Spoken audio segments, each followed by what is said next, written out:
Alright, good afternoon YouTube, Flightsimguy here, and today I'm going to be doing a quick review of the Milviz Weather Radar. I bought this from FS Pilot Shop a couple of days ago for about 24 bucks, or was it on sale for 12 bucks? I don't recall. I think it was on sale for like $12. And what it is it's a weather radar simulator for your cockpit. Now, let's talk about that for a second. Let's go inside here. Let's talk about weather. Now, you can have weather in your cockpit in two ways. The way I see it, most people will probably have it as some sort of a screen or a service where you're getting your weather information from the web or a satellite download, and that service gets their weather information from, I don't know, maybe a national weather network, Doppler radar and whatnot. Just like when you go to weather.com and you can look up weather wherever you are and look at the moving map and whatnot. That's one way you can get weather, but that weather is a little bit delayed because it takes time for the weather service to get the weather from the sensory equipment, whether it's a satellite or a Doppler radar or whatever, process it and send it back out. Not exactly sure what the delay is, but there obviously is some sort of delay. And with weather, things can change very fast, very rapidly, and very dramatically. That's the first type. I'm thinking that's a cheaper option. The second option is, I think I turned on the inverter. The second option is to have onboard radar.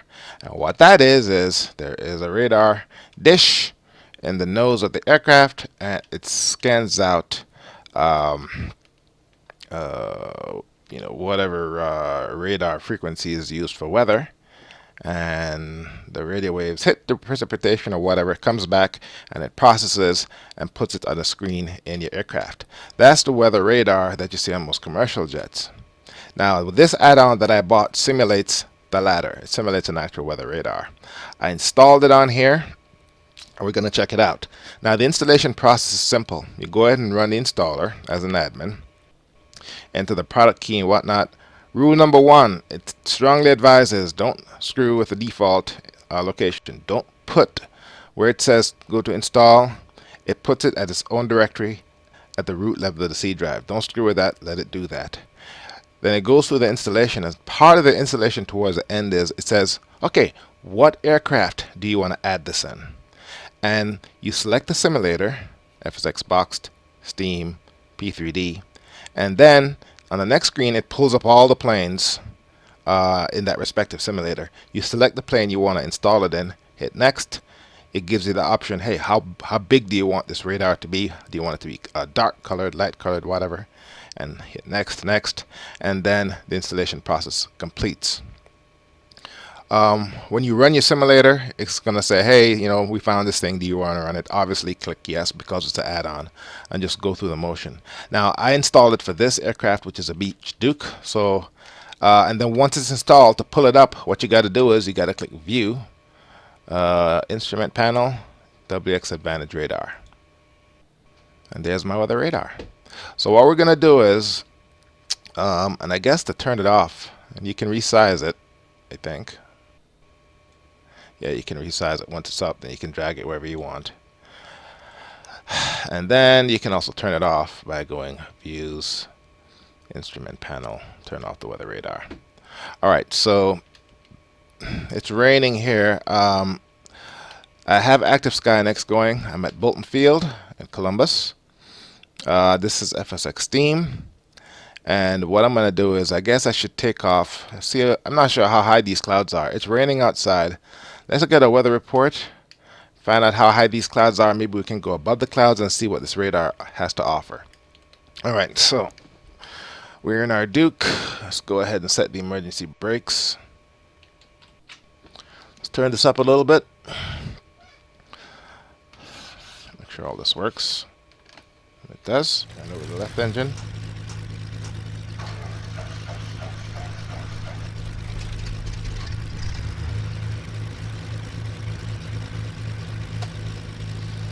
Alright. See if navigation master works. Yep, that works. And generators. Okay, generators don't work. I'm not sure what's going on there. There we go. And let's get a weather report. 122.0.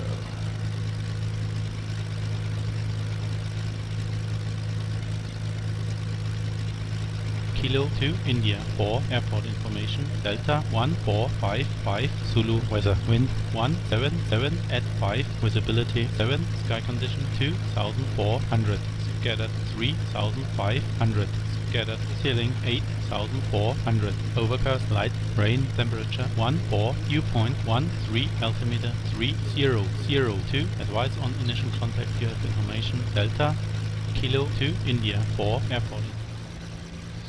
Cincinnati KCVG is about 110 miles, actually maybe about 130 miles south of here. It's called Cincinnati, but the airport is actually in Kentucky. You got to cross the bridge and drive into Kentucky to get to it. So, all right.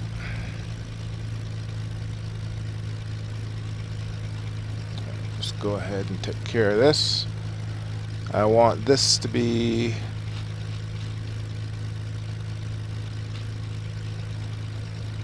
gotta use a scroll wheel on this one. Okay, south one. This is actually runway 22, so let's do that. Alright, we got trim. Yeah, I'll do it. And autopilot, all I have to do is hit vertical speed. Right. Okay. Let's get going. Just go ahead and do a rolling takeoff so we can get up to altitude. I like the way you can now after you've installed this thing. Well, let me go ahead and do the takeoff first.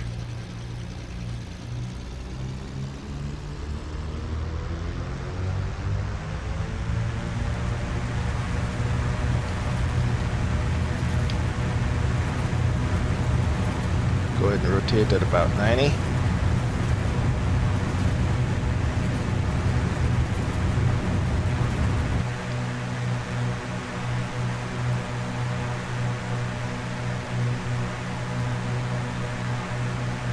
Remember, don't need flaps on piston aircraft in regular conditions. Prop wash from the propeller gives you that extra lift. You don't need flaps. You're up. You need flaps. Short field, or if you're heavy, or both. Alright, let's go ahead and turn on the autopilot.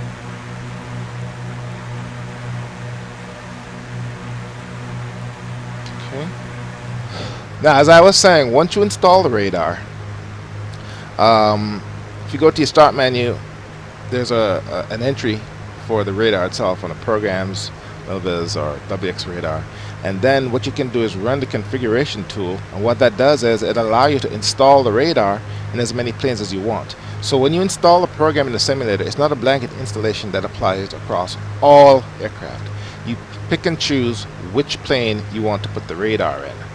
And when you do that, it goes through the same process that you went through when you first installed, when it says, okay, what simulator you want to put it in, what aircraft do you want to select, and whatnot. Alright, so I'm going up.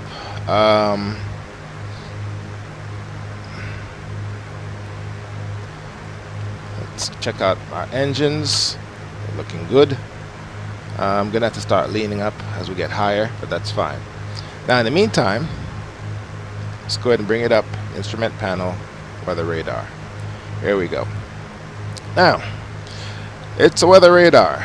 You probably know how to use weather radar on other the big commercial jets, whether it's the Fielder ERJ or some of the fancier business jets. Obviously the Boeing and the Airbus tubeliners, they all have weather radar built into the unit. This and those weather radar work pretty good. This is a lot more accurate, and it's dedicated to providing weather radar functions, or weather radar features, and it works like a real weather radar. Now obviously this is the Beech Duke. This does not have a radar transmitter in the nose of the aircraft. A plane like this would use that service I was talking about, the first one, where you have a weather radar screen, and my weather radar disappeared after I changed views. What the hell is up with that?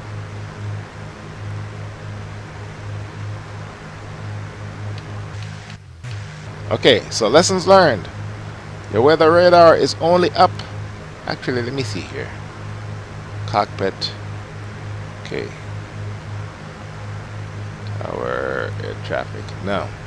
The weather radar has to come up with the instrument panel. View mode has to come up with the instrument panel, but evidently you lose it when you change views. Good thing to know. Alright. We're in the clouds. Call flap still open. What's my altitude? Alright. Time to start leaning up. Testing. At 6,000. Okay, let's lean them up a little bit more. There we go. And so it's going through a test. I guess it's showing all the various colors. And still going at a good clip. I can maintain 1,000 feet per minute. Mouse scroll wheel again. That's the weather radar right there. And that's the precipitation it's picking up. This looks like a zoom. You can zoom out further. 5 miles, 10, 20, 40, 60, 160. Okay? And then there's a gain. I guess this turns up the power. And this bad boy over here tilts the virtual radar antenna. As you may recall, weather radar, there is a dish in the nose of the aircraft, and you can alter the angle at which it looks up or down. Exaggerates a little bit there. And that line, that virtual line that you're not seeing, or you only see it when it comes across here, that is your dish sweeping back and forth. Alright. WeatherX plus terrain. I guess it has, it will pick up terrain also. And then map.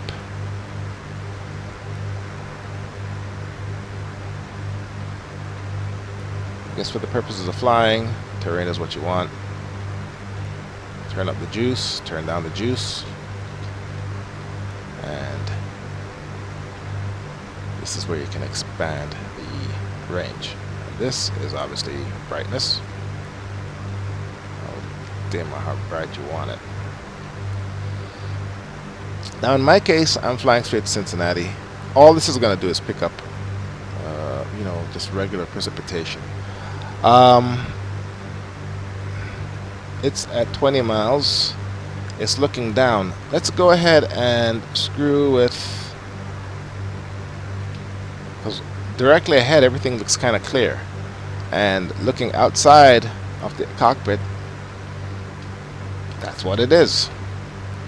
We're still not above the ceiling yet. We're at 9,000 feet. We're slowing down.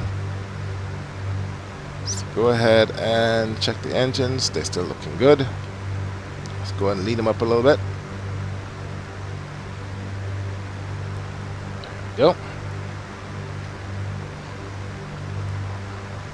Alright, let's screw with this.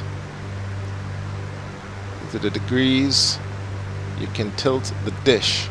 I'm thinking if I tilt it further out, it should pick up more precipitation.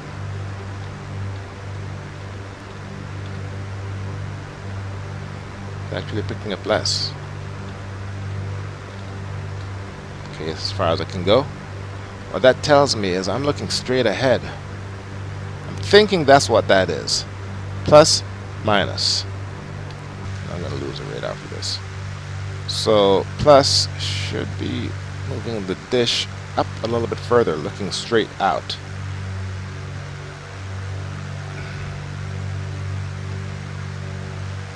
Now radar signals, you know, you can configure them, you know, they vary. Some radar only pick up precipitation, that is rain, solid objects that can actually reflect the beam. Some radar can actually just pick up clouds.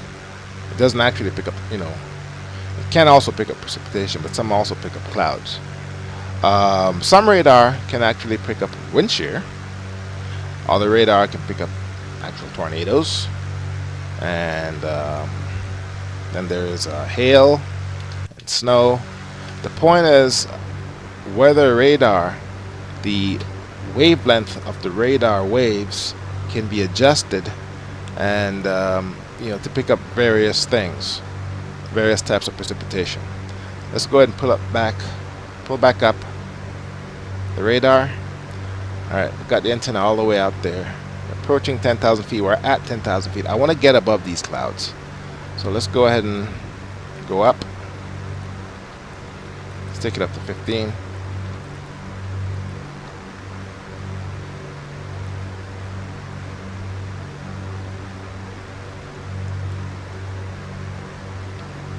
Okay, back on the climb. Whoa, my airspeed has dropped to 0. That's no good. I'm icing up. Alright, let's go ahead and get rid of let's do this. Get rid of the radar. And let's go ahead and turn on all my heat, all my anti-ice, all of the stuff.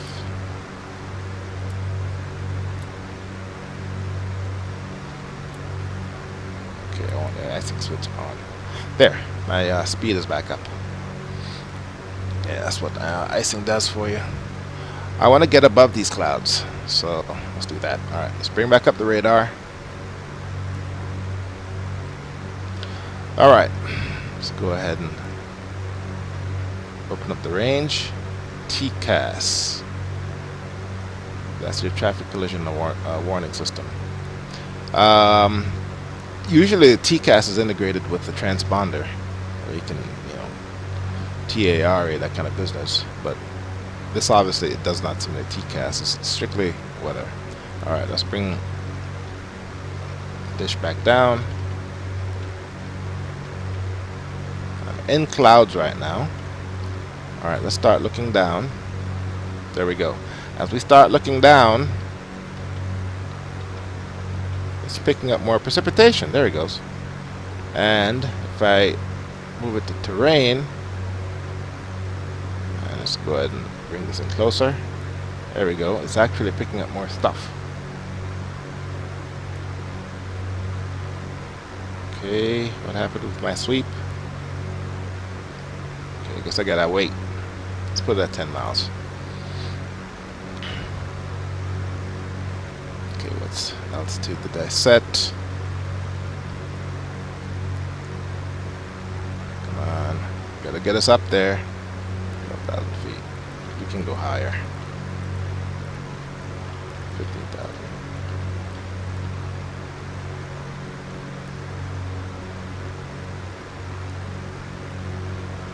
Okay, 700 feet per minute is fine. All right.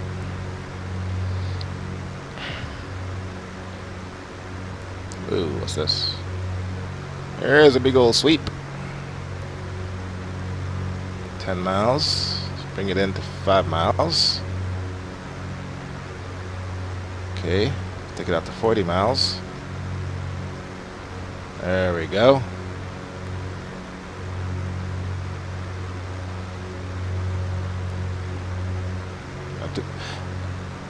It has a map on.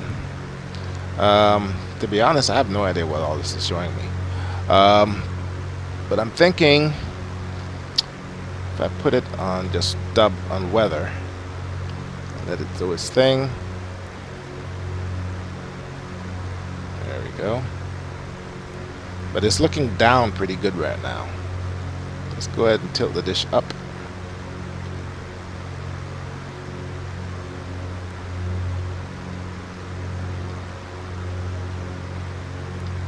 Nothing.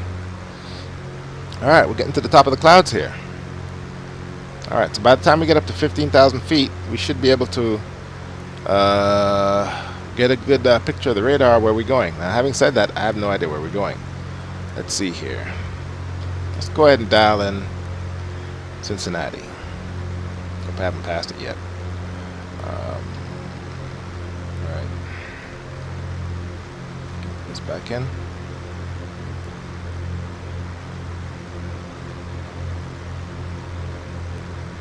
Alright. And let's go ahead and turn our heading. Where is go heading? It's heading about 250. Alright, let's go ahead and turn. Okay, we're getting up there.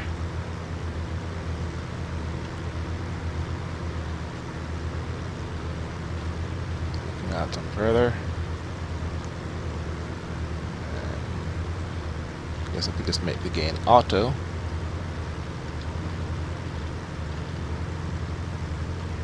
Let's look out further. And that's it.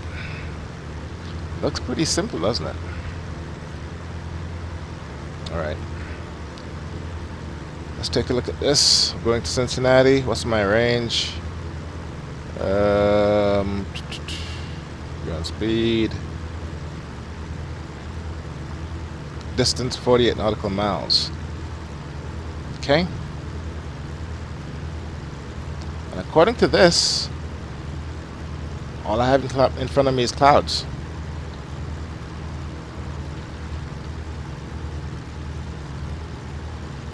Okay. Looking down further. There we go.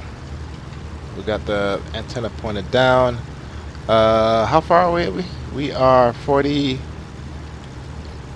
miles. Alright. Let's go ahead and take a look at our engines. Let's go ahead and close the cowl flaps.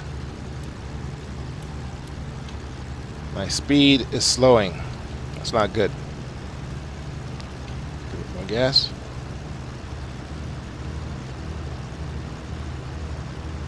Let's lower our vertical speed. 300 feet per minute. That way we don't stall and fall out of the sky. There we go. And let's get on course. Now I don't normally take a piston aircraft to these altitudes. Usually I stay below 10,000 feet. But this bad boy is turbocharged. It can do it. Alright, what's wrong with this here? There we go. Props aren't matched up. I'll do it. Fuel flow isn't matched up either.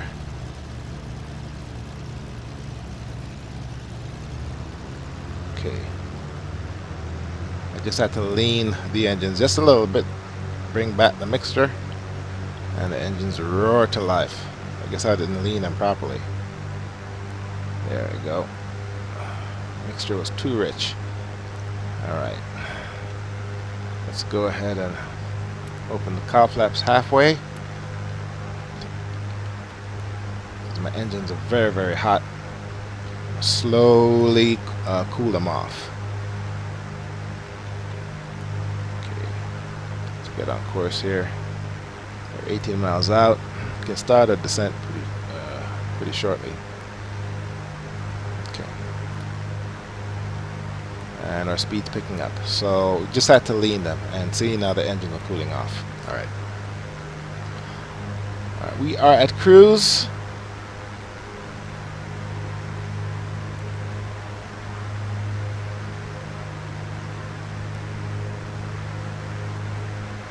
Right. I have plenty of time to start coming down. Alright, so let's pretend that this is a real world situation. My interpretation of what this weather radar is telling me, we want to set it at 40 simply because the airport is no more than 40 miles out. There is some precipitation up here. I'm not seeing red. Red usually means serious precipitation, whether it's thunderstorms, hail, that kind of stuff will, pulverize and destroy an aircraft like this. But according to this, I can fly through this. I don't see any risk inherent on my radar screen with regards to where I'm going. look out further. Because remember, this is just the angle of the dish, your simulated dish. And looking out further, I'm not seeing any threats. Move the dish in. I'm seeing some rain 40 miles out. Assuming this is 40, about 20 miles out. Looking down. Nothing to worry about. Alright. Okay. Now, descending in a piston aircraft is not as straightforward as you might think it is. You can't just idle the engines. Let's go ahead and bring the power back a little bit. Let's dial in a new altitude.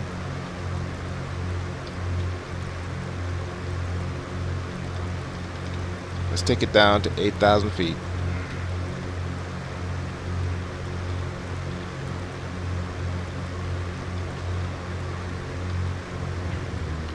Alright, that's 40 miles out. Let's see what 20 miles have to offer. Alright, the rain looks like it's further out here.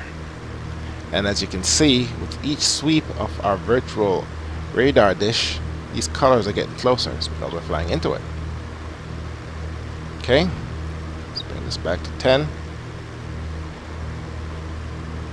Okay, it's way out there, so we're good for now. And we got to keep an eye on how far we are. And I know we're too high and everything, but you know, this is primarily just to show off the weather radar features of this thing. As we get lower, what's going to happen is, as we get lower, the manifold pressure is going to slowly increase, and the props are going to start spinning faster. So as we get lower and lower, I'm going to have to slowly back off the manifold pressure because it goes up by itself. 12,000 feet. And as we get lower and lower, the ratio between gas and the air in the cylinder is going to change. It's going to start getting too lean. No, not too lean. Yeah, too lean, because there's going to be more air. The air is going to be thicker, more air to gas. So the engine's going to start getting hotter and hotter as I get lower. So I have to slowly enrich the engines, the opposite of when I was climbing. And that will keep everything cool. Alright. 10 miles out, nothing to worry about. 20, we're coming up on some decent precipitation here. Now, does this have the capability where it can actually fly between what we're looking at here? I don't know. I guess you could. It's not like you can fly between the drops. To test this, what I should do is fly through some of this thick stuff. So what I'm going to do is, okay, at 40, that's all the precipitation in front of us. What I'm going to do is, once it hits 10, we're at 10 now, okay, these clouds are going to start coming up. Once we're at, once these clouds get closer, or these darker colors get closer, I'm going to turn the aircraft and fly into the bad weather to see what it does, to see how accurate this thing is. My airspeed obviously is going to increase as I get lower and lower. The air is getting denser, so more air molecules are hitting the pitot tubes, so it's going to register a higher speed, and I have to accommodate for that. Okay. I'm too high and too close to the airport, so I'm going to have to zigzag. So let's go ahead and, looks like there's some meaner weather to the left here. So let's go ahead and turn left by about 10 degrees.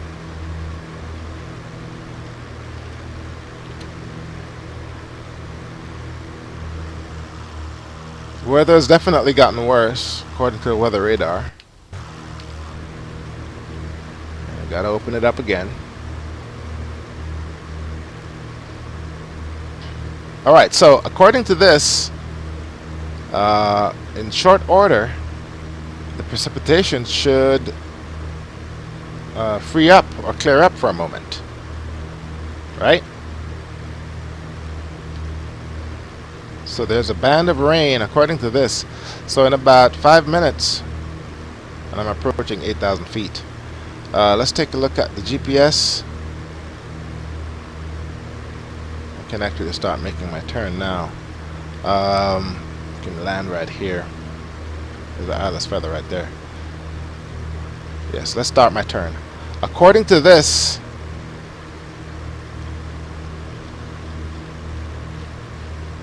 there we go.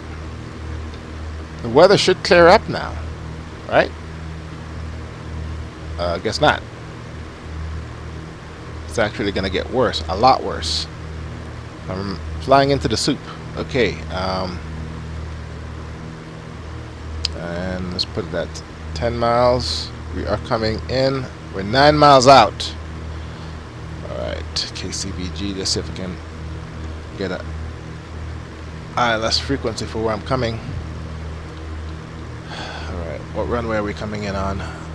27? Yeah. Alright, frequency is 108.7. So might be too late, but let's give it a shot. 108.7. By the way, I'm gonna do a half-ass video on the ILS shortly. Come on, come alive. Come alive. Oh, jeez. Okay, that way is pretty mean. 5,000 feet. Alright, I can go ahead and increase my rate of descent. And at this point, I'm going to go ahead and make my turn. 180 to 270. Now, I know that outside right now, it's, you know, there's a big band of weather moving across the Midwest. I think I just flew over the, yeah, I just flew over the ILS. Damn it. 4,000 feet. I'll have plenty of time to come down. Alright, I'm below the ILS. Okay, so all I have to do is bring this down some more. And let's turn on the approach hold. Alright, so there's a gap in the precipitation immediately ahead. I'm counting on this thing intercepting the ILS. And I'm flying into it right now. And the approach hold is on. There it is. So we should be banking to the right any second now. There we go. And we're capturing the ILS. Gear down. Please tell me I put that patch in. There we go. 3 green. And there's a runway right there. And weather radar. It looks like it's a good investment for a GA aircraft, you know, to give you weather information. Oh shit, I'm not going down. Alright, autopilot off.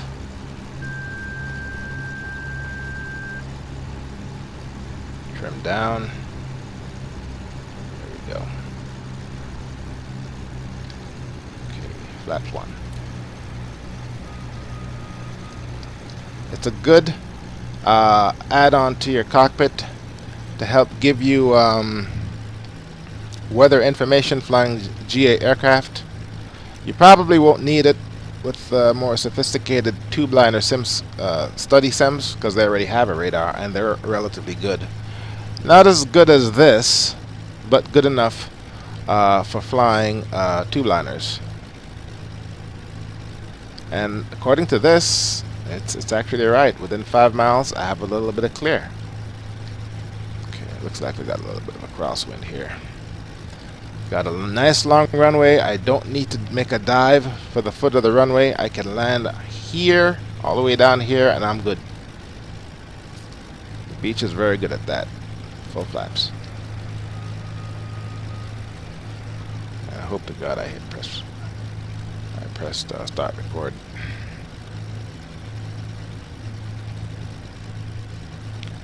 Alright, we're coming down. Doing a stall. This thing will stall and fall out of the air with you. Gotta give it some gas. Alright, it's picking up more precipitation. Trim up.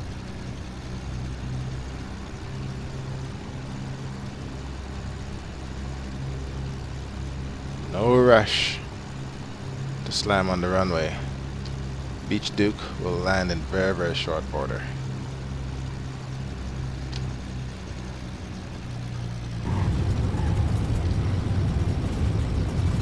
And quite often you don't need to hit the brakes, just let it coast. Alright, that's it. Now, this is a weather radar simulator. So in theory, this plane is blasting radio beams out of the nose. So in the real thing, once you land, you want to turn off your weather radar, otherwise you're going to cook anything that's in front of you. Alright. Flaps up. Give it some brakes, and I can turn off right here. Now, for what you pay for this thing, it is more than worth the money. Why? Because you've just enabled relatively accurate weather information in all of your FSX add-ons. What you can also do is install it in a tubeliner with its own radar and then compare the two. Now, I'm using Active Sky Next, which, as we all know, is an outstanding weather. I'm using Active Sky Next, which we all know is an outstanding weather add-on. So running the Milviz Weather Radar next to the weather radar that comes with your SimStudy tubeliners gives a good baseline with regards to how accurate one is versus the other. For me, I can now practice flight simulation or practice flying more professionally, because whenever you fly anywhere, obviously you want to get a weather briefing from where you're taking off, a weather briefing where you're landing, and a weather briefing in between. This weather radar adds a little bit more information to your flight to reduce risk, so that, you know, if you see menacing weather in between your destination and where you took off from, you can take evasive action and fly around it or whatever. So for the price I paid, I thought that was a very, very good deal. Localizer, that's the reason why I wasn't coming down. It only captured the localizer, it did not capture the glide slope. Alright, I should stop here, but there's no plane here, and there's no plane here. Coast across. And this, I had HD airports that you can buy at Steam. I originally bought that and installed it, and it made my airports look good. But then I figured out how to install HD airports using Rex HD airports that I bought. Evidently, once you install it one time, you apply your airport textures to your various simulators within that one installation. I thought, like most other add-ons, that you had to run the installer separate times. That's not how it works. You install it one time, you tell it what simulator you want to generate the HD airport textures for, and it does it for you. So I went ahead and did that, and spiced up my airports in Steam. So that's it. A lot of traffic here in Cincinnati today. That's it. This is the Milviz Weather Radar, and I give it 2 thumbs up. The only thing, okay, it needs to be off. The only thing I don't like about it is that you lose it whenever you change views, but that makes sense. I think it's probably a limitation of the simulator. Alright, set the parking brake. Kill the engines.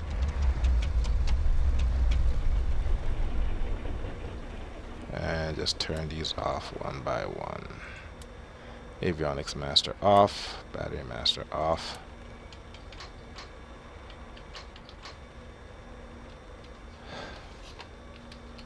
And that's it. Hope you enjoyed this review of the Milviz Weather Radar add-on.